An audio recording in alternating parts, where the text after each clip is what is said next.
Hello friends, I am C वर्धमांडा का from Arham institute. आज अपन इस वीडियो में सीए फाउंडेशन का लास्ट एक्ट है कंपनीज एक्ट खत्म करेंगे। इसके बाद अपन केस स्टडी प्रैक्टिस करेंगे और केस स्टडी के बाद अपन को क्वेश्चंस प्रैक्टिस करना है। ठीक है, तो क्वेश्चन पेपर सॉल्व करेंगे, आंसर्स कैसे लिखना है ये चीज समझेंगे, कैसे केस स्टडी को समझना है और केस स्टडी कैसे सॉल्व करना है। ठीक है, तो ये सब चीजें मैं आपको सिखाऊंगा, प्रोवाइडेड आप चैनल को सब्सक्राइब करना, बेल आइकन प्रेस करना नहीं भूलना, ताकि आगे कोई भी वीडियोस मिस ना हो। किसी को भी अगर पहले के Indian contract act, Indian partnership act, sale of goods act, अगर ये सब कुछ देखना है तो ये सब की भी वीडियोस मैंने डाल दी है। आप बकायदा इनकी भी समरी देख सकते हो।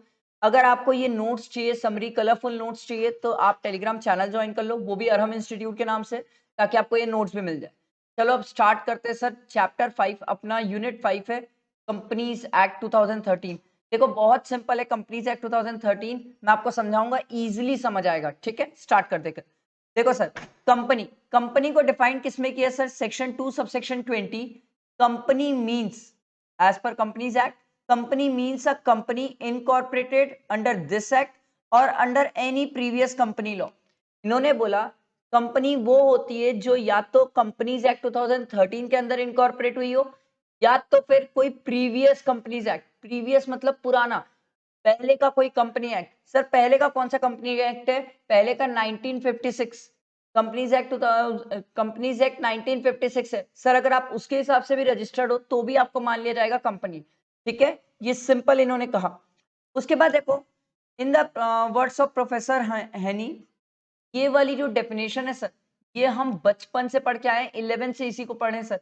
अ company is an incorporated association.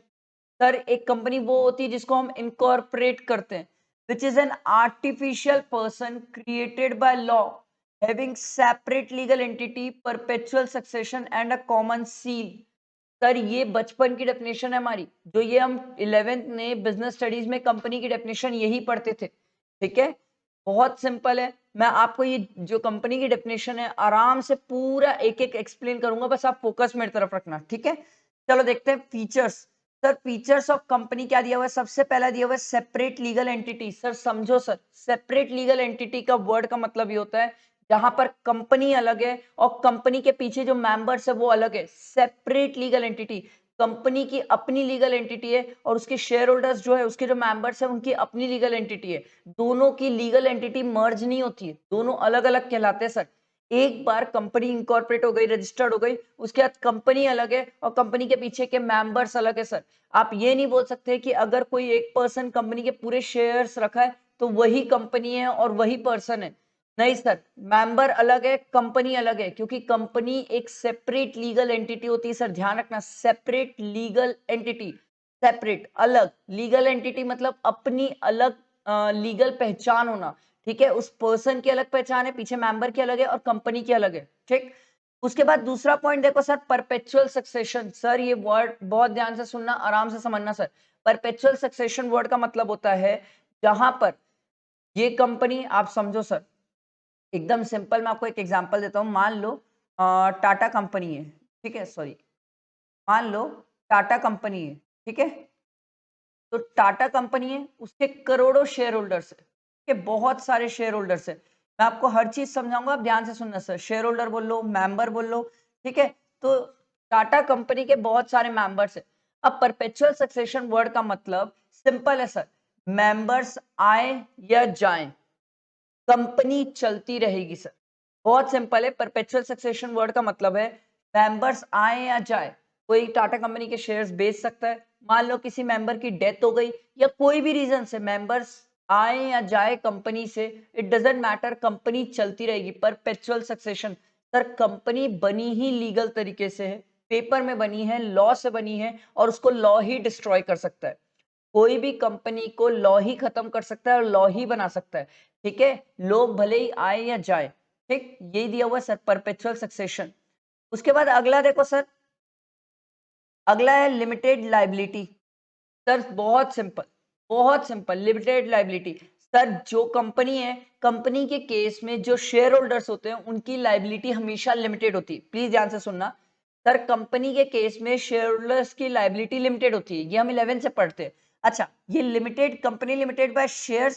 Sir बहुत सिंपल है सर, मैं आपको एकदम एग्जांपल देता हूं। एक कंपनी है, जो अपने शेयर होल्डर को 10 रुपीज वाला शेयर इशू करिए, ठीक है, फेस वैल्यू 10 रुपीज है, और मान लो उन्होंने 8 रुपीज शेयर होल्डर से मंगा लिया, तो बचा कितना है, 2 रुपए। जो ये 2 रुपए बच गया है, that is known as unpaid amount.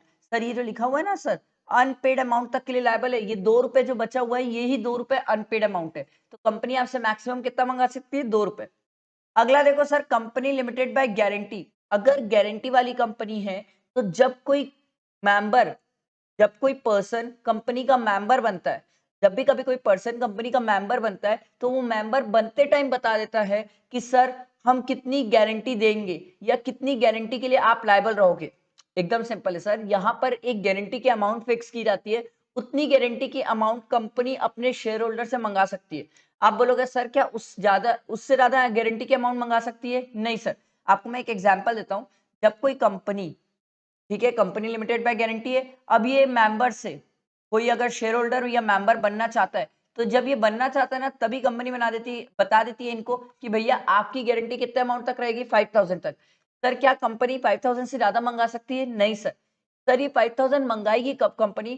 Sir ये 5000 कंपनी जब लिक्विडेशन में जाएगी तब मंगाएगी। सर नॉर्मली नहीं मंगाते हैं ये गारंटी के अमाउंट सर, ये ध्यान रखना सर, ये देखो ये बहुत इंपॉर्टेंट है। Only when the company goes into liquidation, जब कंपनी लिक्विडेशन में जाएगी तभी ये 5000 मंगाएगी। बहुत सिंपल। उसके बाद अगला देखो sir, unlimited company. Sir unlimited company वो होती है जहां पर कोई भी मेंबर्स की लायबिलिटी अनलिमिटेड हो जाती है। ये सिचुएशन आएगी सर, अपन पढ़ेंगे किस केस में लायबिलिटी अनलिमिटेड होती है, क्योंकि नॉर्मली कंपनी के केस में लायबिलिटी क्या होती है, लिमिटेड होती है। उसके बाद अगला देखो सर, अगला दिया हुआ है आपको आर्टिफिशियल पर्सन। आर्टिफिशियल पर्सन क्यों बोला जाता है कंपनी को? बहुत सिंपल सी बात है, आर्टिफिशियल पर्सन इसलिए बोला जाता है सर, क्योंकि कंपनी बनी ही लॉ से है और लॉ से ही क्रिएट हुई है। इसका कोई नेचुरल बॉर्न नहीं है सर, नेचुरल बर्थ नहीं हुई है इसकी। सिंपल है, इनको अपन ने पेपर्स में बनाया है और पेपर्स में ही खत्म करेंगे सर, इसीलिए आर्टिफिशियल लीगल पर्सन बोला जाता है। आर्टिफिशियल, नेचुरल बॉर्न नहीं है, अपन नेचुरल बॉर्न है, कंपनी नेचुरल बॉर्न नहीं होती है, आर्टिफिशियल लीगल पर्सन। उसके बाद अगला देखो सर, कॉमन सील। प्लीज ध्यान से सुनना। अब जैसे मान लो रतन टाटा जी की कंपनी है, उस रतन टाटा जी की कंपनी में करोड़ों शेयर होल्डर्स है। अब ये करोड़ों शेयर होल्डर्स मालिक है, शेयर होल्डर मतलब मालिक। अब ये मालिक लोग क्या एक डॉक्यूमेंट में अगर करोड़ों लोग साइन करेंगे तो सर वो डॉक्यूमेंट तो बचेगा ही नहीं। तो प्रैक्टिकली क्या करती है कंपनी, बोलती है कि हम उन सब शेयर होल्डर्स के बिहाफ में एक कॉमन सील बना देते हैं। अगर वो कॉमन सील किसी डॉक्यूमेंट में लग गई तो ये मान लिया जाएगा कि भाई कंपनी और जितने भी शेयर होल्डर्स है वो उस चीज से एग्री कर जा रहे हैं, उस एग्रीमेंट और कॉन्ट्रैक्ट से एग्री कर जा रहे हैं। सर क्या कॉमन सील कंपलसरी है? नहीं सर, कॉमन सील कंपलसरी नहीं है, इट्स ऑप्शनल। चाहे तो कंपनी कॉमन सील ना रखे चलेगा, बट अगर कॉमन सील नहीं है तो कंपनी के केस में 2 डायरेक्टर और एक कंपनी सेक्रेटरी उसमें साइन करेगा। सिंपल सी बात है, या तो कॉमन सील रख लो, अगर कॉमन सील नहीं रखना है तो 2 डायरेक्टर और एक कंपनी सेक्रेटरी साइन करेंगे। ठीक है, वेरी सिंपल। उसके बाद अगला देखो सर, कॉर्पोरेट विल। ये होता क्या है सर? इसमें स्टूडेंट को डाउट आता है और एग्जाम में सबसे ज्यादा क्वेश्चन यहीं से आते हैं सर। कॉर्पोरेट विल मतलब सिंपल सी बात है सर, एकदम सिंपल समझाता हूँ। कॉर्पोरेट विल मतलब, विल, यहाँ जो कॉर्पोरेट विल है उसका मतलब एक पर्दा होता है। सर ध्यान से सुनना सर, मान लो ये एक कंपनी है और ये इसके मेंबर्स है, ठीक है, इनके बीच में एक पर्दा होता है। पर्दा होता है जो दोनों को डिफरेंशिएट करता है कि भैया कंपनी अलग है, मेंबर अलग है। कंपनी अपने नाम पे शेयर्स खरीद सकती है, डिबेंचर खरीद सकती है, एसेट्स खरीद सकती है, कुछ भी कर सकती है कंपनी। मेंबर्स अलग है, मेंबर अपने नाम पे शेयर होल्डर शेयर्स खरीद सकते हैं, एसेट्स खरीद सकते हैं, लाइबिलिटी पे ऑफ कर सब कर सकते हैं। दोनों अलग अलग है। कॉर्पोरेट विल, दोनों के बीच में एक पर्दा होता है जो दोनों को डिफरेंशिएट करता है। कंपनी अलग है और उसके मेंबर्स अलग है। ठीक है, इसको बहुत ध्यान से याद रखना क्योंकि इसमें बहुत ज्यादा गलती करते हैं स्टूडेंट। अच्छा, आपके बुक में जो इंस्टीट्यूट की बुक है उसमें कॉर्पोरेट विल का एक एग्जाम्पल भी दिया है, सोलोमन वर्सेस सोलोमन। प्लीज वो केस स्टडी अच्छे से याद रखना, वो बहुत इंपॉर्टेंट है। बहुत सिंपल केस स्टडी थी बट पता नहीं स्टूडेंट क्यों कंफ्यूज होते हैं। सर सिंपल है, मैं आपको एक एग्जांपल से समझाता हूँ, आपको समझ आ जाएगा। मान लो एक पर्सन था, मान लो वर्धमान सर, ठीक है, मान लो वर्धमान सर है। उन्होंने क्या किया, एक कंपनी बनाई, ठीक है, एक कंपनी बनाई। कंपनी बना के एक एसेट ट्रांसफर कर दी। प्लीज ध्यान से देखना, एक एसेट ट्रांसफर कर दी। एसेट थी 30,000 की। एकदम सिंपल एग्जाम्पल से समझा रहा हूँ। वर्धमान सर ने एक कंपनी बनाई, कंपनी बना के एक एसेट ट्रांसफर करी। एसेट की वैल्यू कितनी है, 30,000। ठीक है, अब इस 30,000 के बदले कंपनी से उन्होंने, ध्यान से सुनना सर, 20,000 के डिबेंचर ले लिए, 5,000 कैश ले लिया और 5,000 का अभी भी एज अ क्रेडिटर है, ठीक है। ये 5,000 कैश है, ये डिबेंचर है, ठीक है, और 5,000 अभी भी बचा हुआ है कंपनी से लेने का। अब मान लो कुछ रीजन से ये कंपनी लिक्विडेशन में चले गए, ठीक है, कुछ रीजन से ये कंपनी लिक्विडेशन में चले गए। कंपनी में और भी क्रेडिटर हैं 20,000 के, अदर क्रेडिटर, ठीक है, ये अदर क्रेडिटर है।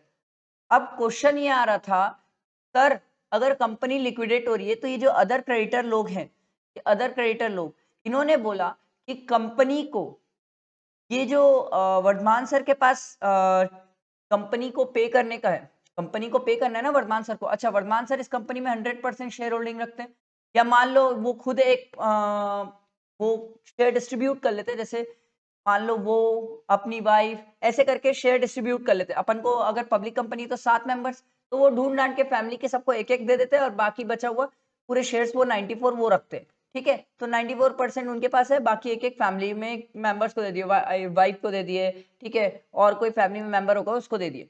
अब क्वेश्चन ये राइज हो रहा था, सर कंसेप्ट समझो सर, क्वेश्चन ये राइज हो रहा था, जो ये क्रेडिटर्स है, ये क्रेडिटर्स क्या बोलते हैं कि सर ये कंपनी और वर्धमान सर एक है। क्यों? क्योंकि बेसिकली पूरी share holding majority 94% share holding किसके पास है? वर्धमान सर के पास। तो सर कंपनी और वर्धमान सर एक है और बचे कुछ जो शेयर होल्डर है वो भी उनके फैमिली मेंबर्स है, तो यहाँ पर दोनों को एक ट्रीट किया जाएगा। तो कंपनी जब लिक्विडेट होगी तो पहले ही हमें पैसा मिलना चाहिए, इन्हें पैसा नहीं मिलना चाहिए। यही चीज को कॉर्पोरेट विल से अलग किया गया।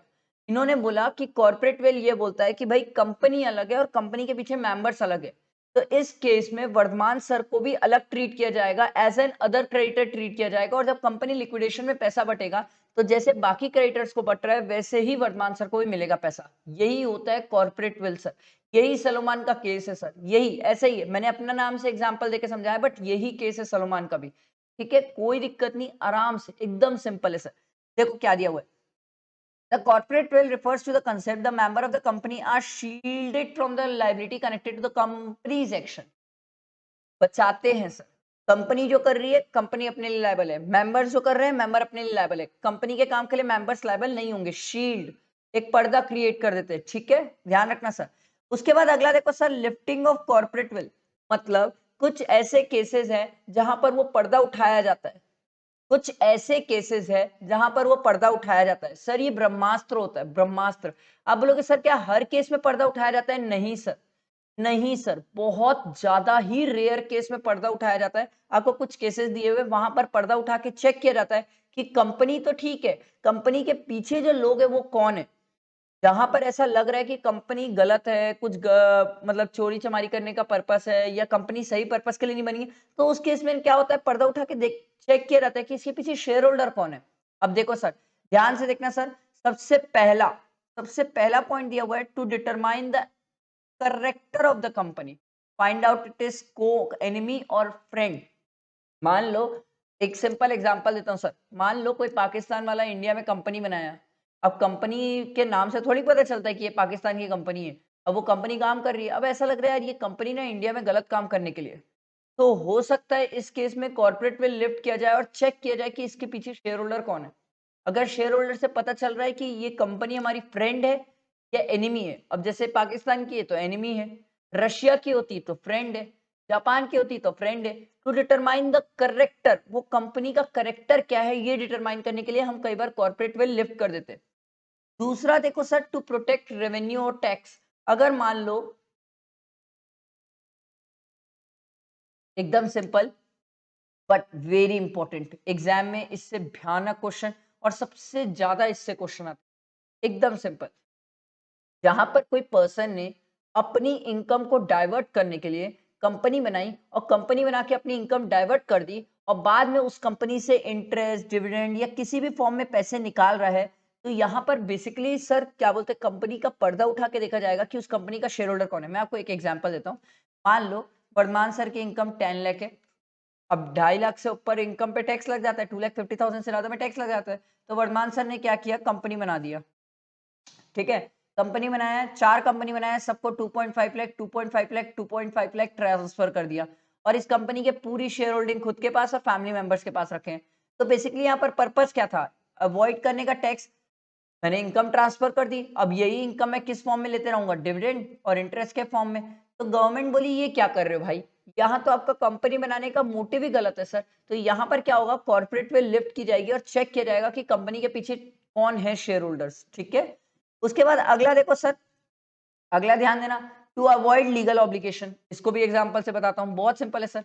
मान लो वर्धमान सर की एक कंपनी है, ठीक है, वर्धमान सर की एक कंपनी, उस कंपनी में एक एग्जांपल दे रहा हूँ सर, मान लो उस कंपनी में 100 एम्प्लॉइज है, ठीक है, और मान लो ये बोला जाता है कि अगर 50 से ज्यादा एम्प्लॉइज हो गए तो आपको बोनस देना पड़ेगा। मैं एक एग्जांपल ले रहा हूँ, एग्जांपल क्रिएट कर रहा हूँ। तो वर्धमान सर ने क्या किया, दो कंपनी बना दी, एक कंपनी में 50 एम्प्लॉइज, अगले कंपनी में 50 एम्प्लॉइज। अब यहाँ पर ये मोटिव क्या था वर्धमान सर के करने का, रीजन ये था ताकि वो एम्प्लॉइज को बोनस ना देना पड़े, avoid legal obligation. Sir legal obligation ये बोलता है कि अगर मान लो, एक एग्जांपल है कि 50 से ज्यादा हुए तो आपको बोनस देना पड़ जाएगा। अब मान लो वर्धमान सर ये क्या कर रहे हैं, अरे यार मेरी कंपनी में तो 100 हो गए, अब मैं क्या करता हूँ, दो कंपनी बना देता हूँ, अलग अलग जगह एम्प्लॉयज ट्रांसफर कर देता हूँ ताकि मेरे को बोनस ना देना पड़े, अवॉइड लीगल ऑब्लिगेशन, ठीक है। उसके बाद अगला देखो, formation of subsidiary to act as an agent. अब ये भी बहुत जबरदस्त कहानी है सर, ध्यान से सुनना। मैंने कंपनी बनाई, ध्यान से सुनना, वर्धमान सर की कंपनी थी, वो कंपनी इनएलिजिबल थी, ठीक है, वो कंपनी इनएलिजिबल थी टेंडर के लिए। तो वर्धमान सर ने क्या किया, एक कंपनी बनाई, सब्सिडरी कंपनी बनाई, और सब्सिडरी कंपनी को बना के उस टेंडर के लिए अप्लाई करवा दिया। ये इनएलिजिबल क्यों थे, क्योंकि इन्होंने कुछ गलत काम किया था, फ्रॉड वगैरह किया था, ठीक है, तो उसके कारण ये इनएलिजिबल थे। तो वर्धमान सर ने क्या किया, एक सब्सिडरी कंपनी बनाई और टेंडर के लिए अप्लाई कर दिया। गवर्नमेंट बोलेगी भैया ये सब्सिडरी कंपनी किसकी है, कौन इसकी होल्डिंग है, प्लस इसके पीछे लोग कौन है, चेक किया जाएगा ताकि पता तो चले। आप समझो ना सर, ये मेरी नियत ही गलत है सर। मैंने सब्सिडरी क्यों बनाई थी, ताकि वो टेंडर, चलो मेन कंपनी होल्डिंग में नहीं ले पाया तो सब्सिडरी बना के टेंडर ले लेता हूँ, तो ये गलत है सर। गवर्नमेंट बोली इस केस में आप सब्सिडरी को एज एन एजेंट इसलिए बना रहे हो ताकि आप वो काम कर सको जो आपकी होल्डिंग नहीं कर पा रही है। तो ये सर इस केस में कॉर्पोरेट पे लिफ्ट किया जाएगा और चेक किया जाएगा पीछे कौन है, ठीक है। उसके बाद अगला देखो, कंपनी फॉर्म फॉर फ्रॉड और इम्प्रॉपर कंडक्ट और टू डिफीट लॉ। सर ये तो सिंपल सी बात है, जहां पर आप कंपनी बना ही किस लिए रहे हो कि कोई फ्रॉड करना चाहते हो। अगर आप कोई कंपनी इसलिए बना रहे हो कि आपको फ्रॉड करना है या किसी के साथ गलत करना है, तो उस केस में सर कॉर्पोरेट पे लिफ्ट किया जाएगा और चेक किया जाएगा कि पीछे लोग कौन है, और फिर उनको लायबल भी बनाया जाएगा, उनके ऊपर पेनल्टीज भी लगती है सर, ठीक है। उसके बाद देखो sir, classes of company on the basis of liability. सबसे पहला है कंपनी लिमिटेड बाय शेयर्स, ये मैंने आपको ऊपर समझाया था सर, अनपेड अमाउंट तक। 10 रुपए का शेयर है, 8 रुपए आपसे मंगा लिए कंपनी, 2 रुपीज जो अनपेड है वो अनपेड अमाउंट का शेयर्स का। दूसरा देखो sir, company limited by guarantee, ये भी मैंने आपको बताया था सर क्या होता है। यहाँ पर कंपनी आपसे वाइंड अप होने के टाइम गारंटी की जो अमाउंट है वो मंगाती है, ठीक है। जब वाइंडिंग अप होती है कंपनी की तब ये वाइंडिंग अप के टाइम, एक सेकेंड, एक सेकेंड, ठीक है। कंपनी क्या करती है आपसे, वाइंडिंग अप के टाइम ये गारंटी की अमाउंट मंगाती है। सर क्या जब कोई मेंबर बनता है तभी बता दिया जाता है कि कितनी गारंटी की अमाउंट है, यस उसी टाइम बता दिया जाता है।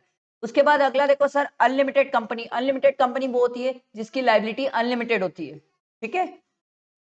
देखो अगला है on the basis of members 1% company. Sir 1% company क्या होती है, वेरी सिंपल सर, ये नया कंसेप्ट है, बहुत अच्छा कंसेप्ट है। 1% कंपनी क्या होती है सर, 1% कंपनी वो होती है जहां पर 1% कंपनी बनाता है। सर जनरली अपन ने क्या सुना है बचपन से कि प्राइवेट कंपनी के लिए हमें 2 मेंबर्स चाहिए। सर यहाँ पर 1% कंपनी बनाने के लिए 1% कंपनी बनाता है सर, और सिंपल कंसेप्ट है इसका। सर क्या ये प्राइवेट कंपनी जैसा रहता है, यस ये प्राइवेट कंपनी जैसी रहती है। ये पब्लिक में अपने शेयर इशू नहीं कर सकती, पब्लिक से डिपॉजिट नहीं मंगा सकती, बाकी सब पॉइंट्स वैसे एप्लीकेबल होते हैं सर। प्लीज ध्यान देना, बहुत सिंपल है sir. Only 1% can be a member. Sir simple सी बात है, 1% कंपनी तो 1 मेंबर रहेगा। मिनिमम पेड अप कैपिटल कोई ऐसे प्रिस्क्राइब नहीं है। The memorandum of 1% company shall indicate the name of the other person. आपको अदर पर्सन बताना पड़ेगा इन केस अगर जो पहला एक ही पर्सन है अगर उसकी डेथ हो जाए या वो इनकैपेबल हो जाए या कोई भी रीजन से वो कंपनी का मेंबर नहीं रह पा रहा है, तो उस केस में जो दूसरा मेंबर का नाम है मेमोरेंडम में जो इसका आप प्रिस्क्राइब करोगे वो मेंबर बन जाएगा। उसके बाद देखो सर, वो पर्सन जिसका आप नाम डाल रहे हो मेमोरेंडम में उसकी रिटर्न कंसेंट भी लेना पड़ेगा सर। बट ऑब्वियस सी बात है, अगर आप किसी को मेंबर बनाना चाहते हो तो उसकी कंसेंट तो लेना पड़ेगा ना sir. Such other person has a right to withdraw his consent, उसके पास राइट है, अगर वो बोल देगा कि नहीं भाई मेरे को इस 1% कंपनी का बाद में कभी मेंबर नहीं बनना है, तो वो विथड्रॉ भी कर सकता है। The member of the 1% company may at any time change the name of such other person by giving notice the company and the company shall intimate the same to the registrar. अगर हमने जिसका नाम दिया है 1% company के case में, अगर हम उस पर्सन को चेंज करना चाहते हैं तो हम बाद में चेंज भी कर सकते हैं, ऐसा कोई इशू नहीं है सर। बट आपको चेंज करने के लिए नोटिस देना पड़ेगा सर, कंपनी को भी नोटिस देना पड़ेगा प्लस रजिस्ट्रार को भी। Any change in name of the person shall not be deemed to be an alteration of memorandum. Sir याद रखना, अगर सिर्फ नाम हटा रहे उस बंदे का तो ये मतलब नहीं है कि हमने मेमोरेंडम ही चेंज कर दिया है, सिर्फ नाम हटाए उस पर्सन का, मेमोरेंडम चेंज नहीं हुआ है सर। ठीक है, अपन पढ़ेंगे मेमोरेंडम क्या होता है, आगे बहुत डीप में पढ़ेंगे। ओनली अ नेचुरल पर्सन, देखो sir, natural person who is an Indian citizen resident in India, resident in India sir किसको माना जाता है, जो 182 डेज से ज्यादा रहता है इंडिया में, ठीक है, या तो 182 डेज या उससे ज्यादा, shall be eligible to incorporate 1% company and shall be a nominee for such sole member of the 1% company। मतलब इन्होंने सिंपल बोला कि 1% कंपनी कोई भी इंडियन बना सकता है, पहली चीज। दूसरी बात, कोई भी 1% कंपनी का अगर नॉमिनी मेंबर भी बनना चाहता है, जिसका नाम मेमोरेंडम में लिखते हैं, वो भी कौन होना चाहिए सर, इंडियन। तो बेसिकली ये बोल रहे हैं कि 1% कंपनी का जो कंसेप्ट है वो इंडियंस के लिए। उसके बाद देखो सर, ध्यान देना, no person shall be eligible to incorporate more than 1% company and become a nominee in more than one such company. Sir अच्छी बात बोले सर, एकदम सिंपल सी बात है, कोई भी एक पर्सन एक ही 1% कंपनी बना सकता है, प्लस वो दूसरी कंपनी में, याद रखना, नॉमिनी नहीं बन सकता अगर वो एक 1% कंपनी का नॉमिनी है तो। दूसरा देखो, नो माइनर, सर माइनर तो वैसे भी बाहर है, माइनर तो वैसे भी बाहर है क्योंकि वो कैपेबल टू कॉन्ट्रैक्ट है ही नहीं सर, ठीक है, but can hold such share with beneficial interest, वो तो बेनिफिट के लिए होल्ड कर सकता है share. Such company can not be converted into a company under section 8। Sir ध्यान रखना, वो सेक्शन 8 कंपनी में कन्वर्ट नहीं हो सकते। सर सेक्शन 8 कंपनी क्या होती है, अपन आगे डीप में पढ़ने वाले हैं, मैं आपको अभी एक बार बता देता हूँ ग्लिप्स में। सेक्शन 8 कंपनी वो कंपनी होती है सर जो बेसिकली एनजीओ जैसा काम करती है, चैरिटेबल वर्क करती है, बेसिकली पुअर को रिलीफ प्रोवाइड करना, ये सब जो काम करती है वो सेक्शन 8 कंपनी होती है सर। इन लोग कन्वर्ट नहीं हो सकते सेक्शन 8 कंपनी में। Such company can not carry out NBFC, non banking financial corporations जैसे काम नहीं कर सकते sir, investment in security and any body corporate sir, क्योंकि एनबीएफसी बहुत बड़ी बड़ी होती है, तो ये बेसिकली 1% कंपनी, छोटी कंपनी, ये छोटे लोगों के लिए सर, ये बहुत बड़े लोगों के लिए नहीं है। उसके बाद देखो sir, 1% company can not voluntary into any kind of, sir ये ऑफ है, any kind of company unless 2 years have been expired from the date of incorporation। Sir simple सी बात है, 1% कंपनी किसी दूसरी कंपनी में चेंज या कन्वर्ट नहीं हो सकती, प्रोवाइडेड अनलेस उसको एज अ 1% कंपनी 2 साल नहीं हुए हैं सर, मिनिमम 2 साल होना जरूरी है सर, 2 साल बिना वो दूसरी कंपनी में कन्वर्ट नहीं हो पाएंगे। Except where the paid up share capital is increase, except मतलब सर ये एक्सेप्शन है, एक्सेप्ट मतलब ये एक्सेप्शन है, मतलब इस केस में भले ही 2 साल नहीं हुए हो, पर वो क्या 1% कंपनी से दूसरे कंपनी में कन्वर्ट हो सकते हैं, यस, प्राइवेट कंपनी में कन्वर्ट हो सकते हैं, पब्लिक कंपनी में। देखो सर क्या दिया हुआ है, where the paid up capital, क्या बोल रहा है ये, where the paid up capital is increase beyond 50 lakh and its average annual turnover during the preceding year exceed 2 crore. यहाँ पर उसका पेड अप कैपिटल 50 लाख से ज्यादा हो गया या टर्नओवर 2 करोड़ से ज्यादा हो गया, तो उस केस में वो चाहे तो 1% कंपनी, भले ही 2 साल कंप्लीट नहीं हुए हैं उसे इनकॉर्पोरेशन के बाद, बट वो दूसरी कंपनी में अपने आप को कन्वर्ट कर सकते हैं, ठीक है। If the 1% or any other officer of such company contravenes the provision, they shall be punishable with the fine, fine रहेगा sir, which may be extended to 10,000, ये सिंपल दिया हुआ है sir, which may be further extended to 1,000 for every day, ये simple है sir. उसके बाद अगला देखो sir, private company. Sir private company क्या होती है, वेरी सिंपल, ऐसी कोई भी कंपनी जो पब्लिक में जाके शेयर इशूटिंग कर सकती है, सर सिंपल सी बात है। Sir minimum paid up capital requirement कितनी है, एज में भी प्रिस्क्राइब्ड, आपको याद रखने की जरूरत नहीं है। उसका आर्टिकल क्या बोलता है sir, its article says that it is restricted to transfer it share, वो किसी को अपना शेयर ट्रांसफर नहीं कर सकती सर। दूसरा, except in case of 1% company limit the number of members to 200। 1% company में एक थे, प्राइवेट कंपनी में मिनिमम 2 होते हैं और मैक्सिमम 200 होते हैं sir, but provided that, sir provided that का मतलब होता है एक्सेप्शन, ठीक है, प्रोवाइडेड दैट वर्ड का मतलब होता है एक्सेप्शन। तो इन्होंने एक्सेप्शन क्या बोला कि अगर 2 या 2 से ज्यादा लोग मिलकर किसी कंपनी का एक शेयर रखते हैं तो वो 2 लोगों को सिंगल काउंट किया जाएगा। वापस रिपीट करता हूं, इन्होंने बोला जब हम 200 की काउंटिंग करेंगे तो जहां पर 2 लोग मिलके अगर कोई कंपनी का एक शेयर रखते हैं प्राइवेट कंपनी का, तो उन्हें सिंगल काउंट किया जाएगा। उसके बाद देखो सर, प्रोवाइडेड फर्दर दैट क्या है सर, इसका एक्सेप्शन है सर, जो एक्सेप्शन है उसका एक्सेप्शन है। ये बोलते हैं कि जब आप 200 की काउंटिंग करोगे तो याद रखना सर, ये दोनों पॉइंट क्या बोलते हैं, एक होता है प्रेजेंट एम्प्लॉय, एक होता है पास्ट एम्प्लॉय। सर पास्ट और प्रेजेंट एम्प्लॉय कंपनी के जो होंगे वो काउंट नहीं होंगे for the purpose of counting of 200 members. बहुत सिंपल है सर, पास्ट और प्रेजेंट एम्प्लॉय दोनों काउंट नहीं होंगे। उसके बाद अगला देखो sir, prohibits any invitation to the public. Sir कोई भी प्राइवेट कंपनी पब्लिक में शेयर के लिए इन्विटेशन दे ही नहीं सकती, ठीक है, ना ये डिपॉजिट मंगा सकते हैं, ना ये इन्विटेशन दे सकते हैं, ठीक है, कि सिक्योरिटीज खरीदने के लिए कुछ भी नहीं कर सकते सर, प्राइवेट कंपनी है। उसके बाद देखो सर, स्मॉल कंपनी क्या होती है, small company sir very simple, but इसमें अमेंडमेंट हुआ है, इसलिए ध्यान से सुनना सर। अमेंडमेंट और चीजें मैं आपको बता रहा हूं सर क्या है। Means a company other than public company sir, क्योंकि पब्लिक कंपनी बहुत बड़ी होती है sir. Paid up capital which does not exceed 50 lakh, ये हमने पहले भी पढ़ा है सर, 50 लाख पहले भी था, और सच हायर अमाउंट एज में prescribe which shall not exceed 10 crore. Sir ये चेंज हुआ है सर, ये देखो ये चेंज हो गया सर, 10 करोड़ हो गया सर। यहाँ पर पहले कितना था, पहले 5 करोड़ था। मतलब कोई भी अब अगर गवर्नमेंट चाहे तो कल के दिन 10 करोड़ तक की कंपनी को स्मॉल कंपनी बोल सकती है। अभी करेंटली 50 लाख है, बट फ्यूचर में चाहे तो बोल सकती है कि 10 करोड़ तक सर क्या मान लिया जाएगा, अगर जिसकी पेड अप कैपिटल 10 करोड़ तक नहीं है, एक्सीड नहीं करती, वो स्मॉल कंपनी है, फ्यूचर में बोल सकती है सर। उसके बाद देखो सर, टर्नओवर, जिसका turnover does not exceed 2 crore rupees, ये हम पहले भी पढ़े थे, but as higher as may be prescribe. देखो सर, ये देखो सर, ये लिमिट कितनी बढ़ गई है सर, टर्नओवर 100 करोड़ तक लेके चले गए सर। सर यहाँ पहले कितना था, यहाँ पहले 20 करोड़ था सर। अब इन्होंने बोला कि अगर ऐसी कोई कंपनी जिनका टर्नओवर 100 करोड़ तक नहीं जा रहा है, उसे भी हम चाहे तो फ्यूचर में स्मॉल कंपनी के अंदर कवर कर सकते हैं सर। अभी नहीं किया है, अभी तो सिर्फ लिमिट सर 2 करोड़ है, बट फ्यूचर में इसको एक्सटेंड कर सकते हैं सर। उसके बाद अगला देखो सर, एक्सेप्शन।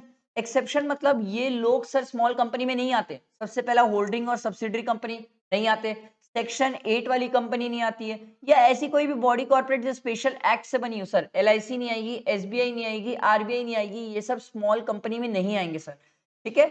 उसके बाद अगला देखो सर, अगला दिया हुआ है आपको प्राइवेट कंपनी। वेरी सिंपल, सबसे प्यारी चीज तो यही है सर।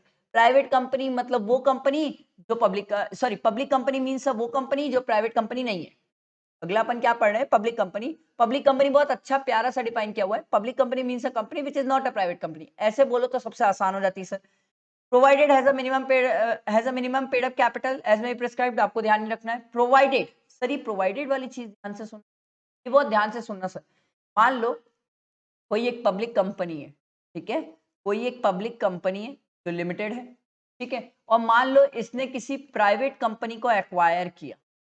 मान लो कोई एक पब्लिक कंपनी है, एक पब्लिक कंपनी ने प्राइवेट कंपनी को एक्वायर किया, तो ये होल्डिंग हो गई, ये सब्सिडरी हो गई।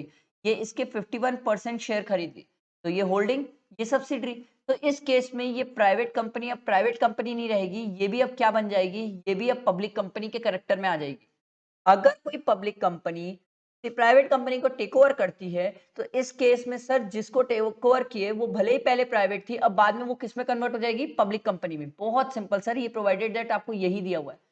उसके बाद अगला देखो, on the basis of control. On the basis of control sir, holding subsidiary दिया हुआ है। सर ये होल्डिंग सब्सिडरी का रिलेशन कैसे क्रिएट होता है सर, सिंपल सी बात है, एकदम सिंपल सी बात है। देखो सर, कोई भी कंपनी को सब्सिडरी कंपनी तब बोला जाएगा जब होल्डिंग कंपनी, सर ध्यान देना सर, ध्यान देना sir, control the composition of board of directors, दूसरी कंपनी के बोर्ड ऑफ डायरेक्टर्स के कंपोजिशन को कंट्रोल करते हैं। मैं भी आपको एग्जांपल दूंगा। या फिर exercise control more than 1/2 of the total voting power sir. एकदम सिंपल समझाता हूं सर, एकदम सिंपल है। पहला तो सर मान लो एक कंपनी है, वो दूसरी कंपनी के 5 में से 3 डायरेक्टर को खुद अपॉइंट करती है। Control the composition of board of directors, तो इस केस में ये होल्डिंग, ये सब्सिडरी। सर दूसरा केस ये भी आपको मैंने समझाया था सर, जहां पर ये 51% शेयर होल्डर 51% रख लिए, तो मेजोरिटी पावर ये अपने पास रख लिए, इनके पास कितना बचा 49%, तो ये हो जाएंगे होल्डिंग, ये हो जाएगा सब्सिडरी। यही तो दिया हुआ है सर होल्डिंग सब्सिडरी में आपको। देखो 1/2 of the total voting power, 50 से ज्यादा आपने रखा है सर, मोर देन लिखा हुआ है, देखो मोर देन है सर, ठीक। उसके बाद provided that such class or classes of holding company as the case may be shall not have the layers of subsidiaries. वो प्रिस्क्राइब करेंगे, वो आपको मतलब भी नहीं है सर, नहीं पढ़ोगे तो भी चलेगा। उसके बाद सर देखो जस्ट कुछ बातें हैं, ये जस्ट रीड करने वाली बातें, एक्सप्लेनेशन ना भी पढ़ो तो भी चलता है, एग्जाम में इतना ज़्यादा रिलेवेंस नहीं रखता।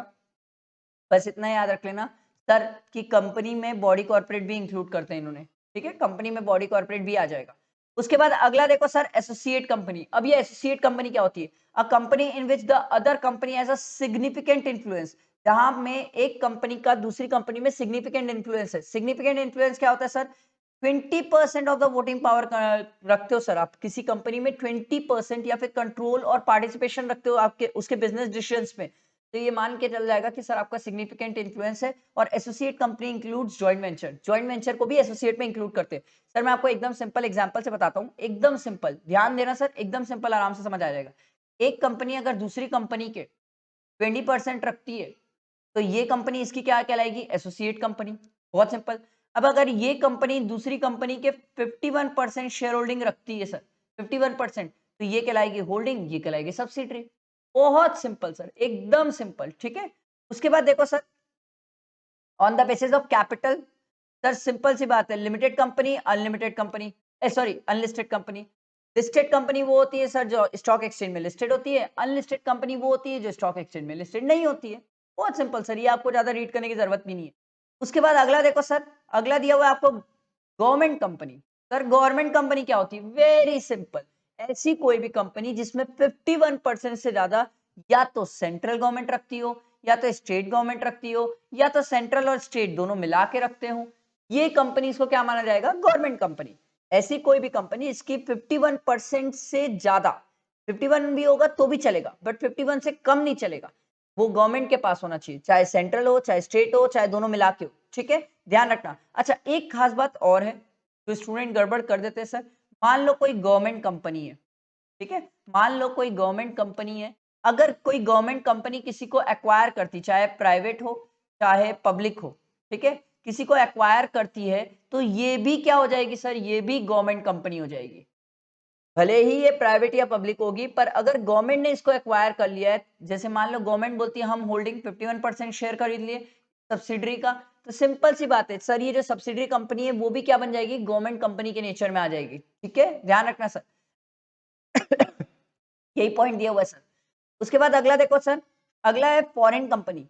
सर फॉरेन कंपनी क्या होती है? वेरी सिंपल सर, ऐसी कोई भी कंपनी जो इंडिया से बाहर इनकॉर्पोरेट हुई हो, पर जिसका प्लेस ऑफ बिजनेस कहां पर है? इंडिया में। ऐसी कोई भी कंपनी जो इंडिया से बाहर इनकॉर्पोरेट हुई हो, सर केएफसी ले लो, डोमिनोज ले लो, सब इंडिया से बाहर इनकॉर्पोरेट हुई हो, पर प्लेस ऑफ बिजनेस कहां पर है? इंडिया में है सर।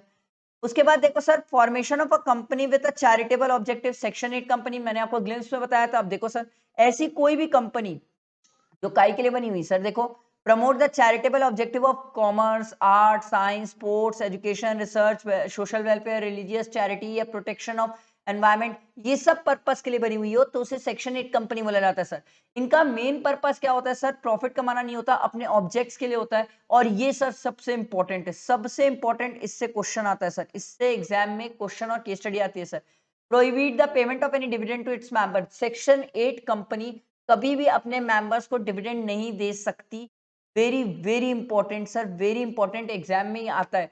आपसे एग्जाम में क्वेश्चन पूछ देता है, 3 मार्क्स का रहता है कि क्या सेक्शन 8 कंपनी ने एक मेंबर्स को अपने डिविडेंड दिया, ये सब, तो सर आपको लिखना पड़ता है सर, ये ध्यान रहना चाहिए कि prohibit the payment of dividend, वो नहीं पे कर सकती अपने मेंबर्स को डिविडेंड, ठीक है, ये बहुत इंपॉर्टेंट है सर।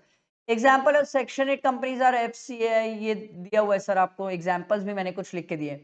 उसके बाद देखो सर, सिग्निफिकेंट पॉइंट्स क्या दिया हुआ है? Requirement of minimum share capital does not apply, section 8 company के ऊपर ये अप्लाई नहीं होता sir. Most important sir, please इस पॉइंट को याद रखना, does not declare dividend to members, operate under the licence from central government. Sir इनको सेंट्रल गवर्नमेंट लाइसेंस देती है, और अगर सेंट्रल गवर्नमेंट को लगता है कि कल के दिन ये ढंग से काम नहीं कर रहे तो इनका लाइसेंस रिवोक भी कर सकती है। रिवोक करने के पहले एक बार अपॉर्चुनिटी ऑफ बीइंग हर्ड देगी सर, कि भाई आप भी बता दो क्यों हम लाइसेंस कैंसिल ना करें। Not use the word, need not use the word limited और प्राइवेट लिमिटेड, याद रखना, ये प्राइवेट लिमिटेड और लिमिटेड वर्ड यूज नहीं करेंगे सर, जैसे कंपनियां यूज करती है सर, ठीक है। जनरली ये क्लब, चैम्बर ऑफ कॉमर्स इस नाम से होते हैं sir. License revoke if the conditions contravented, sir simple सी बात है, अगर कोई भी कंडीशन अगर ये तोड़ते हैं तो इनका लाइसेंस सेंट्रल गवर्नमेंट रिवोक कर सकती है sir. On revocation central government में डायरेक्टेड टू, क्या बोल सकती है सर, या तो कन्वर्ट कर लो आप अपने आप को कंपनी में, या तो वाइंड अप कर लो, या तो दूसरे के साथ अमेलगमेट हो जाओ जो सिमिलर ऑब्जेक्टिव के साथ चलता है। कोई भी गवर्नमेंट अगर इनका लाइसेंस सेंट्रल गवर्नमेंट अगर रिवोक करती है इनका लाइसेंस, तो इनको क्या बोल सकती है, या तो आप अपना कन्वर्ट कर लो, स्टेटस कंपनी में कन्वर्ट हो जाओ, या तो अपने आप को वाइंड अप कर लो, या तो फिर क्या कर लो सर, दूसरी किसी कंपनी के साथ अमेलगमेट कर लो जो सेम टाइप के नेचर का काम करती है।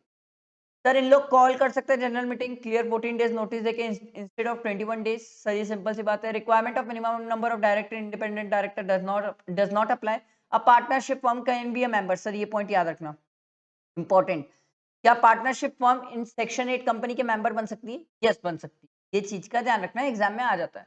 उसके बाद अगला दिया हुआ सर डोरमेंट कंपनी, ऐसी कंपनी जो सिर्फ और सिर्फ इसलिए बनाई गई है कि वहां पर अपन एसेट्स और इंटेलेक्चुअल प्रॉपर्टी होल्ड कर सके। हमने कंपनी ही सिर्फ इसलिए बनाई थी क्योंकि हमें एसेट्स होल्ड करना था उस कंपनी में, या इंटेलेक्चुअल प्रॉपर्टी होल्ड करना था। हमारा कोई पर्पस नहीं है उस कंपनी में काम करने का। नो सिग्निफिकेंट अकाउंटिंग ट्रांजेक्शन, उसमें कोई भी सिग्निफिकेंट अकाउंटिंग ट्रांजेक्शंस नहीं हो रहे। सर ये सिग्निफिकेंट अकाउंटिंग ट्रांजेक्शंस क्या होता है? Means transactions other than payment of fees. मतलब ये चार काम अगर आप करते हो, ध्यान दो सर, अगर ये चार काम आप करते हो तो वो सिग्निफिकेंट अकाउंटिंग ट्रांजेक्शंस नहीं माने जाएंगे। सिग्निफिकेंट अकाउंटिंग ट्रांजैक्शन क्या होता है सर? परचेज, सेल, मैन्युफैक्चर, ये सब जो करते हैं, ये सब होते हैं सर सिग्निफिकेंट अकाउंटिंग ट्रांजैक्शंस। अगर आप रजिस्ट्रार को पे कर रहे हो फीस, या फिर कोई लॉ की रिक्वायरमेंट फुलफिल कर रहे हो, या अलॉटमेंट ऑफ शेयर्स वो रिक्वायरमेंट है, लीगल रिक्वायरमेंट है, या payment for maintenance of its office and record, sir ये सब सिग्निफिकेंट अकाउंटिंग ट्रांजैक्शंस। ये तो आप इसलिए कर रहे हो ताकि वो कंपनी को मेंटेन करके रख सको। तो ये बोला जा रहा है ऐसी कोई भी कंपनी जो सिर्फ इंटेलेक्चुअल प्रॉपर्टी या कोई एसेट होल्ड करने के लिए बनी हुई है, वो होती है डोरमेंट कंपनी। और अगर ये डोरमेंट कंपनी है सर, तो सिंपल सी बात है, याद रखना सर, ये कोई भी, प्लीज ये इंपॉर्टेंट है सर, ये वर्ड एग्जामिनर आपसे चाहता है सर सिग्निफिकेंट अकाउंटिंग ट्रांजेक्शन्स नहीं कर रही है सर, ठीक है। सच कंपनी और inactive company may make an application to the registrar in such manner as may prescribed for obtaining the status of dormant company।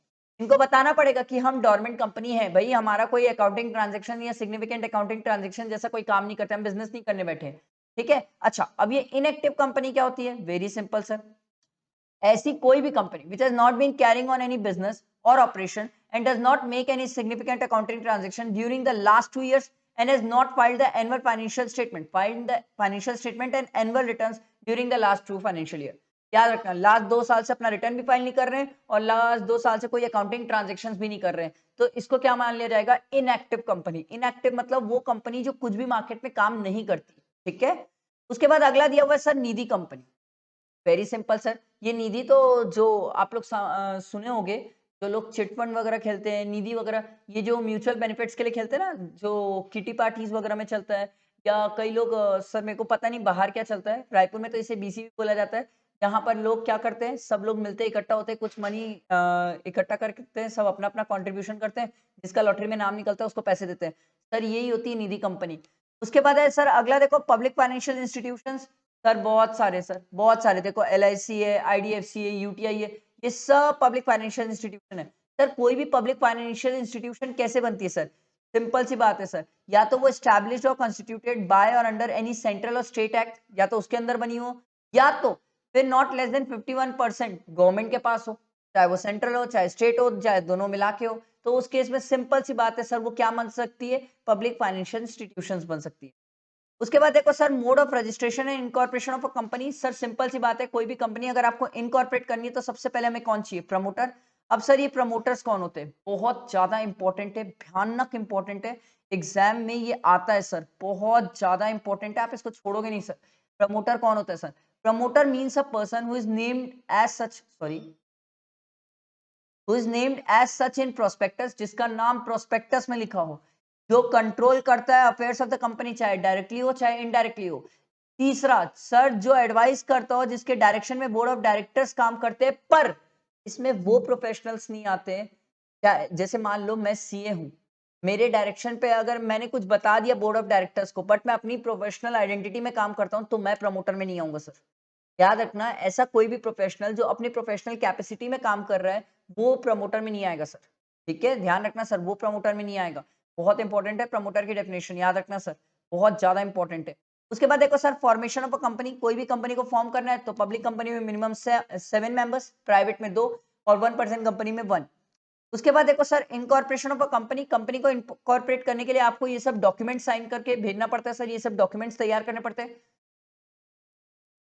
देखो sir, filing of the documents and the information with the registrar, registrar को ये सब document देते हैं।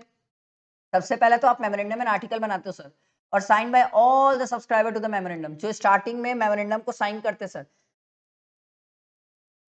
Minimum 7 लोग, private company में minimum 2 और ज्यादा भी हो सकते हैं, कोई दिक्कत नहीं है। A declaration by person who is engaged, जो भी engage in the formation of a company, उसका डिक्लेरेशन रहता है। Declaration from each of the subscriber है sir, address for the correspondence, sir ये पॉइंट सिंपल है सर, ये दिक्कत नहीं है। उसके बाद अगला देखो सर, क्या दिया हुआ है आपको, issue of certificate of incorporation. Sir अगर मान लो आपके सब डॉक्यूमेंट सही रहे, रजिस्ट्रार सेटिस्फाइड है कि हाँ डॉक्यूमेंट सही है, तो वो आपको सर्टिफिकेट ऑफ इनकॉर्पोरेशन देगा। अब बहुत ध्यान से सुनना सर, जैसे ही आपको सर्टिफिकेट ऑफ इनकॉर्पोरेशन मिलता है, ये मान लिया जाता है कि आपकी कंपनी लीगल एक्सिस्टेंस में आ गई है। Private company certificate of incorporation के बाद काम करना स्टार्ट कर सकती है। पब्लिक कंपनी को certificate of commencement of business भी लेना पड़ता है सर। उसके बाद आपको अलॉट करेंगे सीआईएन। सीआईएन क्या होता है? Corporate identity number. जैसे आपका आधार कार्ड नंबर होता है, वैसे ही कंपनी का सीआईएन होता है सर। फिर maintenance of all copies of documents and information maintain करना पड़ेगा। अगर आपने कुछ गलत फर्निश किया है तो सेक्शन 447 के अंदर आप लायबल हो जाओगे। Company already incorporated by furnishing any false, अगर फॉल्स वगैरह रहा तो आप या कोई बात आपने छुपा दी है, suppressing any material fact, sir उस केस में आप लायबल हो जाओगे सर। याद रखना, एक चीज ध्यान रखना, कभी भी कोई भी गलती होगी तो सेक्शन 447 के अंदर आप लायबल हो जाते हो। उसके बाद सर, अगर मान लो कोई चीज गलत पाई गई तो sir order of the tribunal, tribunal क्या बोल सकता है सर? मान लो आपने कुछ गलत किया, फ्रॉड किया या मटेरियल फैक्ट वगैरह छुपा दिया, तो ऑर्डर क्या पास कर सकता है ट्रिब्यूनल? देखो सर, बहुत सिंपल है सर। ट्रिब्यूनल पहला ऑर्डर ये पास कर सकता है सर कि देखो, pass as sir as it may think fit for the regulation of the management of the company including changes if any, वो चेंजेस करा सकता है सर मैनेजमेंट में, ठीक है। If any in its memorandum and article, ये भी change करा सकता है सर, अगर वो पब्लिक इंटरेस्ट में, तो ट्रिब्यूनल ये पहला पावर है सर। दूसरा, direct the liability of the members as unlimited, और कर बेटा फ्रॉड, जितने भी मेंबर्स हैं उनकी लाइबिलिटी क्या करवा देगा? अनलिमिटेड। तीसरा देखो सर, direct removal of name of the company, name of the company remove करवा देगा। या फिर pass an order for winding up, winding up करा सकता है सर।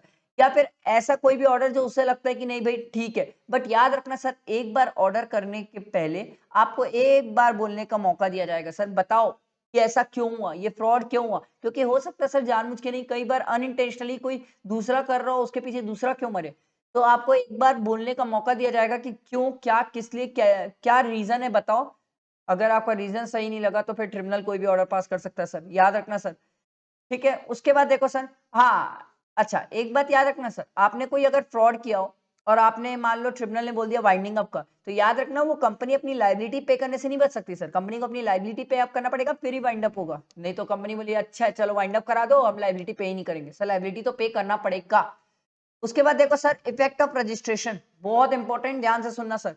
एक बार, इससे क्वेश्चन आता है सर, एक बार अगर कंपनी रजिस्टर हो गई, ध्यान रखना सर, एक बार अगर कंपनी रजिस्टर हो गई तो उसके बाद मान लो उसके रजिस्ट्रेशन के टाइम में अगर कोई दिक्कत है, कोई गलती है, तो भी आप बाद में कुछ नहीं कर पाओगे सर। मान लो अगर आपने ऑब्जेक्ट क्लॉज में ये लिखा कि कंपनी सिर्फ स्टील का काम करेगी, तो याद रखना जिंदगी भर कपड़े का काम नहीं कर सकते सर। इफेक्ट ऑफ रजिस्ट्रेशन, एक बार रजिस्टर हो गई कंपनी, अगर नाम भी गलत हो गया ना और रजिस्टर हो गई कंपनी गलत नाम से, तो वो नाम भी चेंज नहीं होगा सर। इफेक्ट ऑफ रजिस्ट्रेशन, ये मान लिया जाएगा कि आपकी कंपनी, भले ही रजिस्ट्रार की गलती हो, किसी की भी गलती हो सर, इफेक्ट ऑफ रजिस्ट्रेशन यही है सर। ये मान लिया जाता है कि कंपनी लीगल एग्जिस्टेंस में आ गई, उसके बाद आप कुछ नहीं कर सकते। इफेक्ट ऑफ रजिस्ट्रेशन बहुत इंपॉर्टेंट है सर। मान लो, एक एग्जांपल देता हूँ और एक अच्छा एग्जांपल है सर। मान लो पब्लिक कंपनी के लिए हमें मिनिमम 7 मेंबर्स चाहिए थे, हमने 6 मेंबर से कंपनी बनाई और रजिस्ट्रार ने चेक भी नहीं किया, और रजिस्ट्रार मान लो इनकॉर्पोरेट कर दिया, सर्टिफिकेट दे दिया, एक बार दे दिया सर, उसके बाद वो 6 मेंबर से भी कंपनी वैलिड है सर। फिर बाद में रजिस्ट्रार ये नहीं बोल सकता कि 6 मेंबर से कैसे कंपनी बना दी सर, तू क्यों नहीं देखा भाई। इफेक्ट ऑफ रजिस्ट्रेशन बहुत इंपॉर्टेंट, सर्टिफिकेट ऑफ इनकॉर्पोरेशन की बात हो रही है यहाँ पर, ठीक है। उसके बाद देखो sir, effect of memorandum and article, sir ये सिंपल सी बात है, याद रखना, एक बार मेमोरेंडम और आर्टिकल में कोई चीज लिख दिए, वो कंपनी उस चीज के लिए बाइंडेड हो जाती है। एक बार आपने मेमोरेंडम और आर्टिकल कुछ लिख दिया तो उसके लिए कंपनी बाइंडेड हो जाती है। आप टेंशन मत लो, अभी मेमोरेंडम एंड आर्टिकल बहुत डिटेल में आगे पढ़ने वाले अपन। उसके बाद अगला देखो sir, classification of capital. Sir ये तो आप अकाउंट्स में बहुत कस के पढ़ते हो sir. Classification of capital, nominal या ऑथराइज कैपिटल। सर ये वो कैपिटल होता है जिससे कंपनी बनती है सर। मैक्सिमम कैपिटल, इससे ऊपर कभी कंपनी इशू नहीं कर सकती। इशूड कैपिटल, कितने कंपनी मार्केट में शेयर अपने इशू करिए। सर सब्सक्राइब कैपिटल क्या होता है, कितने लोगों ने जो शेयर जैसे कंपनी ने शेयर इशू किया है तो कितने लोगों ने उसको सब्सक्राइब किया है, कितने लोग वो शेयर्स खरीदे हैं सर। कॉल्ड अप कैपिटल, कितने जितने लोगों ने सब्सक्राइब किया उसमें से कितने लोगों से कंपनी ने पैसा मंगाया है। पेड अप कैपिटल, कितने लोगों ने उसमें पैसा दिया है। ये इंडिया है, जितना मंगाओगे उतना तो देंगे नहीं सर, तो बट अब ऐसी बात है कितना पेड अप है। हो सकता है सेम भी और हो सकता है अलग भी हो। उसके बाद देखो सर शेयर्स, अगला वर्ड दिया हुआ है शेयर्स। सर शेयर्स वर्ड का मतलब क्या होता है, बहुत सिंपल है, ध्यान से सुनना सर। शेयर्स वर्ड का मतलब होता है हिस्सेदारी। एकदम सिंपल याद रखना, शेयर्स वर्ड का मतलब होता है हिस्सेदारी। जब आप किसी कंपनी के या कहीं पर भी शेयर्स खरीदते हो मतलब आप उसके बिजनेस में हिस्सेदारी, उसके कंपनी में हिस्सेदारी खरीद रहे हो। तो sir shares, nature of share देखो सर क्या दिया हुआ है, nature of share. Share means a share in a company and include stock, stock को भी इंक्लूड करते हैं। Shares are a movable property. Sir याद रखना शेयर्स मूवेबल है, एक पर्सन से दूसरे पर्सन इजिली ट्रांसफरेबल है। Share shall be number, number के फॉर्म में होता है, डिस्टिंक्टिव नंबर होता है सर, ठीक है। हर शेयर्स का अपना एक नंबर होता है। उसके बाद देखो sir kind of share capital, सबसे पहला दिया हुआ है equity share capital. Sir equity share capital क्या होती है, ऐसे लोग जो कंपनी के मालिक कहलाते हैं सर। सीधा सीधा मैं बता रहा हूँ, कंपनी के मालिक होते हैं इक्विटी शेयर कैपिटल। सर ये लोग कंपनी के मालिक है, ठीक है। ये कंपनी में वोटिंग पावर रखते हैं सर, वोटिंग पावर, इनके पास वोटिंग पावर रहता है। कल के दिन कोई भी कंपनी के मैटर से रिलेटेड इन लोग वोट दे सकते हैं सर। और अगला दिया हुआ है with differential voting right. Sir क्या कंपनी डिफरेंशियल वोटिंग राइट वाले भी शेयर इशू कर सकती है? यस। मतलब ऐसे इक्विटी शेयर होल्डर, समझो मेरी बात, इक्विटी शेयर ऐसे रहेंगे जहां पर दो अलग अलग है, एक और दो, जहां पर दोनों के पास वोटिंग पावर डिफरेंशिएटेड है। एक के पास अलग है, एक के पास अलग है, ठीक है। क्या ये ऐसा हो सकता है? यस ये ऐसा हो सकता है, बट जनरली ये आप ज्यादा देखोगे, ये रेयर केस देखोगे डिफरेंशियल वोटिंग राइट, ठीक है। याद रखना इक्विटी शेयर होल्डर कंपनी के मालिक होते हैं, ठीक है, मालिक।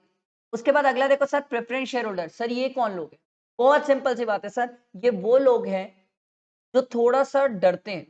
देखो इक्विटी शेयर होल्डर वो होता है सर कंपनी का, कल के दिन कंपनी को जो भी बाहर वाले हो जिनको भी पैसा देने का था, देने के बाद जो पैसा बचा ये लेके जाएगा, जो लॉस होगा ये बियर करेगा।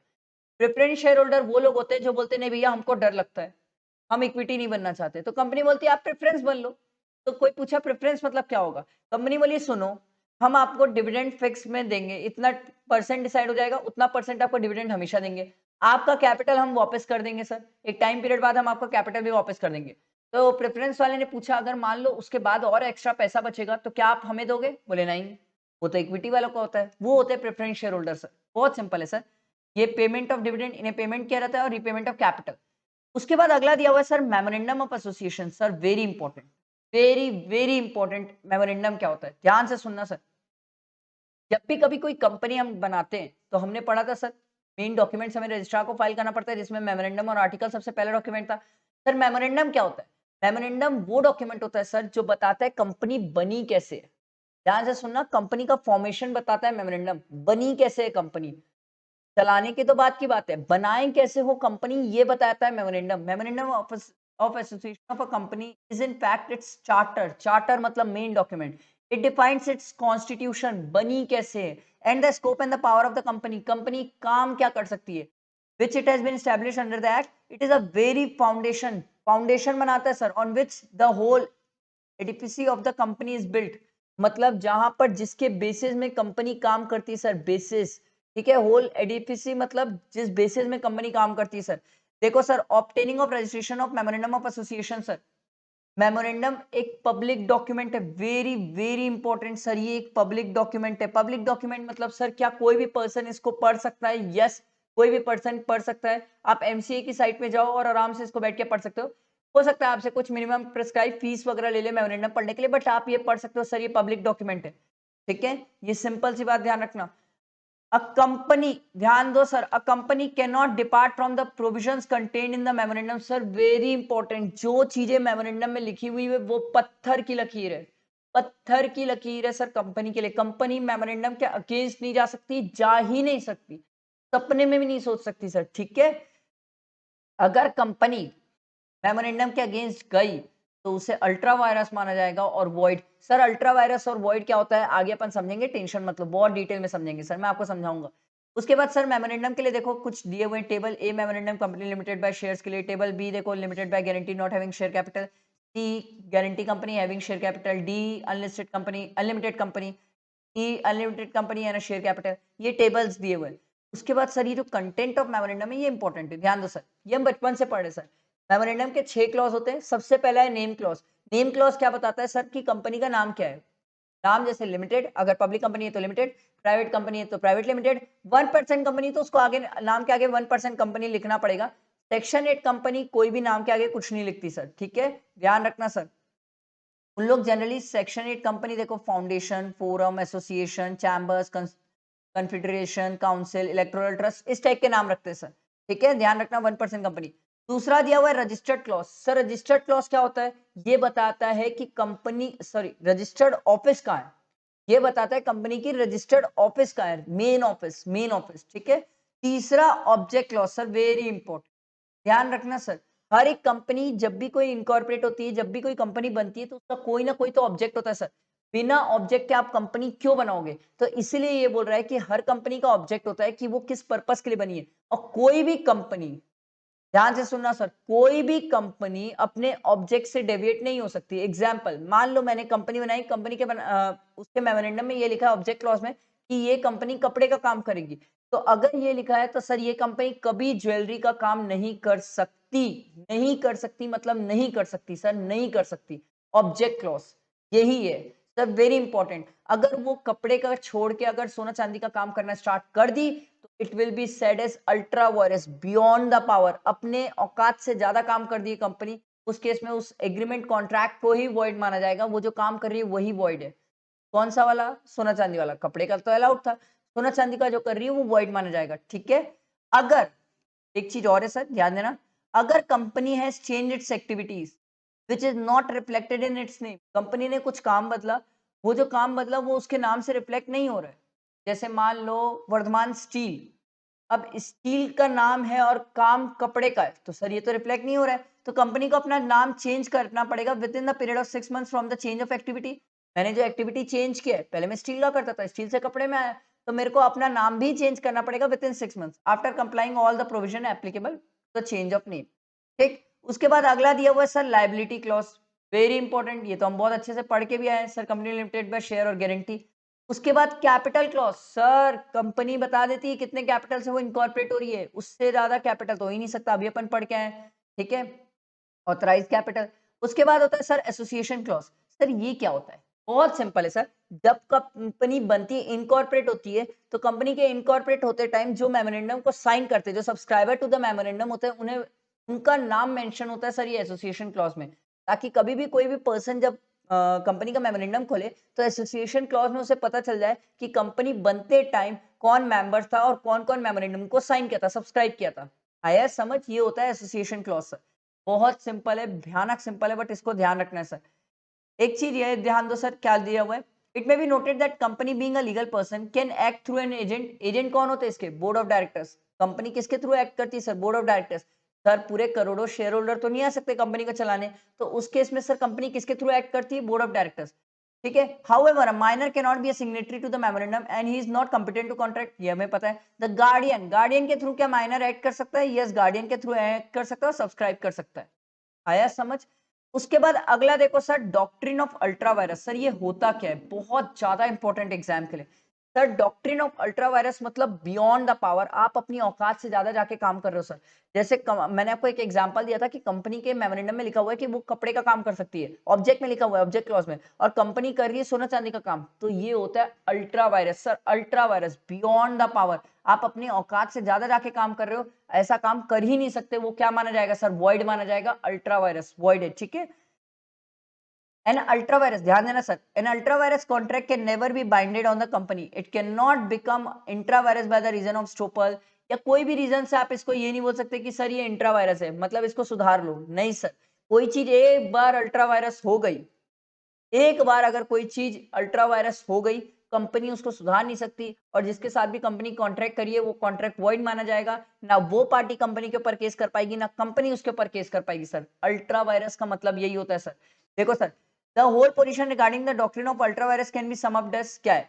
The act is performed which though legal in itself is not authorized by the object clause of the memorandum or by the statute is said to be ultra virus and hence null and void. An act which is ultra virus, the company cannot be ratified even by the unanimous consent of all the shareholder. बाद में चाहे तो इसको कुछ भी कर लो, पूरे shareholder agree हो जाए तो भी आप इसको ठीक नहीं कर सकते। रेटिफाई मतलब ठीक। An act which is ultra vires, the director, यहां मेमोरेंडम से अल्ट्रा वायरस नहीं किया, डायरेक्टर ने अपने पावर से ज्यादा काम कर दिया। एक एग्जांपल, एक डायरेक्टर के पास पावर था कि वो 10,000 तक का लोन ले सकता है, पर वो डायरेक्टर 15,000 का लोन ले लिया, तो इस केस में डायरेक्टर ने अपने पावर से ऊपर गया। क्या इसको सुधारा जा सकता है? Yes sir. Intra vires company can ratified, company इसको सुधार सकती है, जनरल मीटिंग में रेजोल्यूशन पास करेगी और सुधार देगी, कोई दिक्कत नहीं है।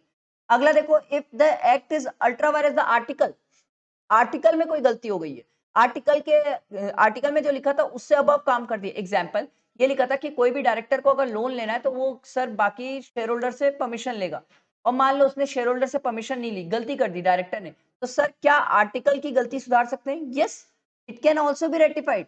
आर्टिकल को रेटिफाई कर सकते हैं स्पेशल रिजोल्यूशन पास करके। सर ये स्पेशल रिजोल्यूशन क्या होता है? Very simple sir, very simple. Special resolution वो होता है सर जहां पर 2/3 of the share holder agree होना चाहिए sir.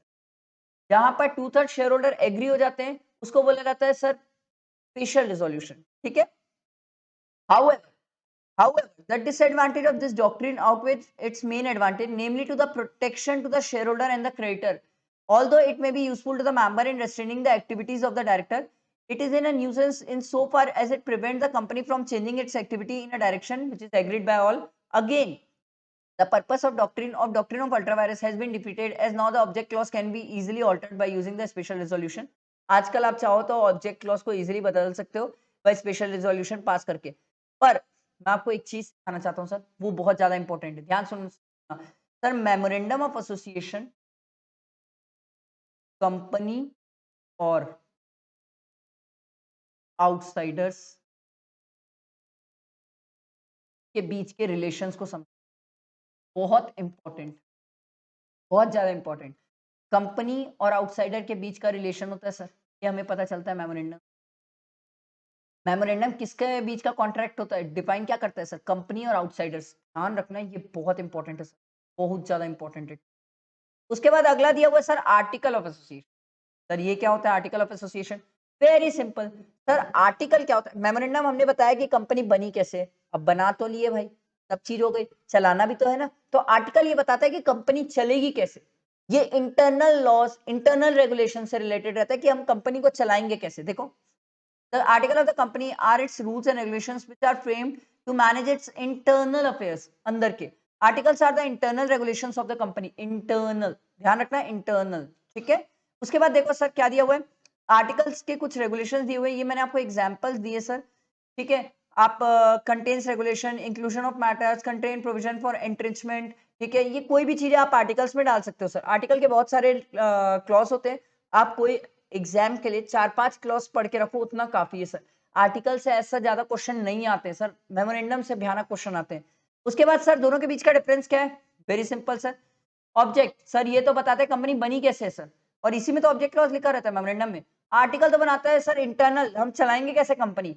Relation very very important sir, very important sir. का मेमोरेंडम क्या होता है? आपका और कंपनी और आउटसाइड वर्ल्ड का रिलेशन बताता है sir. Article company and its member sir, share holder, उनके बीच का रिलेशन बताता है सर, ध्यान रखना। आर्टिकल कंपनी और मेंबर्स, मेमोरेंडम कंपनी और outsiders. Alteration sir, memorandum alter कर सकते हो बट बहुत स्पेशल सर्कमस्टांसेस, बहुत सारी परमिशंस लगती है। आर्टिकल का सिंपल है सर, स्पेशल 2/3 रेजोल्यूशन पास करो, हो गया आर्टिकल ऑल्टर। उसके बाद सर मेमोरेंडम के अगर आप अगेंस्ट चले गए तो वो वॉइड है, can not be ratified. But article के अगर अगेंस्ट चले गए या आर्टिकल के बियॉन्ड द पावर चले गए तो आप उसको रेटिफाई कर सकते हो, कोई दिक्कत नहीं है, बट प्रोवाइडेड वो मेमोरेंडम से कॉन्ट्राडिक्ट नहीं करना चाहिए। अगर आर्टिकल और मेमोरेंडम कोई पॉइंट पे कॉन्ट्राडिक्ट कर लिए तो मेमोरेंडम जीतेगा, याद रखना सर, वो बाप है, ठीक है। उसके बाद अगला sir doctrine of indoor management. अब प्लीज ध्यान से सुनना, एग्जाम में यहाँ से बहुत क्वेश्चन आते हैं, सबसे ज्यादा क्वेश्चन आते हैं सर यहाँ से। डॉक्ट्रिन ऑफ इंडोर मैनेजमेंट और डॉक्ट्रिन ऑफ कंस्ट्रक्टिव नोटिस। पहले मैं आपको कंस्ट्रक्टिव नोटिस समझाता हूँ क्योंकि उसी का एक्सेप्शन इंडोर मैनेजमेंट है। तो पहले कंस्ट्रक्टिव नोटिस समझ लो सर। कंस्ट्रक्टिव नोटिस क्या बोलता है? By doctrine of constructive notice is mean he is presumed to have the knowledge of the content of the document. पहले मैं पढ़ के बता रहा हूँ फिर आपको समझाऊंगा। But I have also understood them in true perspective and but also all the other related information such as special resolution which are required to be registered with the registrar। मैं आपको समझाता हूँ सर, एकदम ध्यान से सुनना sir. मान लो एक कंपनी है, ठीक है, बहुत सिंपल है। कोई कंपनी है और इसके साथ ये आउटसाइडर है। अगर ये आउटसाइडर इस कंपनी के साथ कोई कॉन्ट्रैक्ट एंटर करना चाहता है तो ये मान के चला जाता है सर, कंस्ट्रक्टिव नोटिस, ये मान के चला जाता है कि ये पर्सन मेमोरेंडम आर्टिकल पढ़ के आया होगा। अगर ये मेमोरेंडम और आर्टिकल नहीं पढ़ा है तो इस केस में कल के दिन मान लो कंपनी इसके साथ, कंपनी के मेमोरेंडम में लिखा हुआ था कि ये क्लोथ का काम कर सकती है, ठीक है, क्लोथ का काम कर सकती है, और मान लो कंपनी इसके साथ ज्वेलरी का कॉन्ट्रैक्ट कर रही है। तो इस केस में कल के दिन ये पर्सन आउटसाइडर कभी कंपनी से कुछ भी रिकवर नहीं कर पाएगा, ना ही कंपनी इससे कुछ रिकवर कर पाएगी। दोनों एक दूसरे के खिलाफ केस नहीं कर सकते सर, दोनों एक दूसरे के खिलाफ केस नहीं कर पाएंगे। कॉन्ट्रैक्ट क्या हो जाएगा सर? वॉइड हो जाएगा सर, नल एंड वॉइड हो जाएगा, क्योंकि सर बियॉन्ड द पावर काम किए। तो इसीलिए प्लीज ध्यान से सुनना, जब भी कोई आउटसाइडर कंपनी के साथ कॉन्ट्रैक्ट एंटर करता है तो ये मान के चला जाता है कि doctrine of constructive notice apply हो रही है। वो आउटसाइडर पहले मेमोरेंडम पढ़ा होगा, उसे पता होगा कि कंपनी क्या काम कर सकती है, नहीं कर सकती है, और अगर वो नहीं पढ़ा और उसको नहीं समझा तो कंपनी के कल के दिन गलती नहीं रहेगी। अगर कंपनी उसे पैसा नहीं देती तो वो कंपनी के खिलाफ केस नहीं कर सकता, कंपनी उसके खिलाफ केस नहीं कर सकती। Doctrine of constructive notice, it is presumed कि कोई भी पर्सन अगर कंपनी के साथ कॉन्ट्रैक्ट एंटर कर रहा है आउटसाइडर, तो वो मेमोरेंडम और आर्टिकल पढ़ के आया है और प्लस समझ के आया है। नहीं समझा, नहीं पढ़ा तो वो उसकी गलती, आउटसाइडर की गलती, कंपनी की कभी गलती नहीं मानी जाएगी। डॉक्ट्रिन ऑफ कंस्ट्रक्टिव नोटिस में कंपनी को प्रोटेक्ट किया जा रहा है, ध्यान से सुनना। डॉक्ट्रिन ऑफ कंस्ट्रक्टिव नोटिस में कंपनी को प्रोटेक्ट किया जा रहा है, ठीक है, ये चीज का ध्यान रखना, एकदम ध्यान रखना, ये बहुत इंपॉर्टेंट है, ठीक है। देखो क्या लिखा हुआ है, thus if a person enter into a contract which is beyond the power of the company as defined in the memorandum or outside the authority of the director as per the memorandum or article, he cannot acquire any right under the contract। Sir कोई right नहीं रहेगी outsider को, यही बोल रहे हैं doctrine of constructive notice, ठीक है।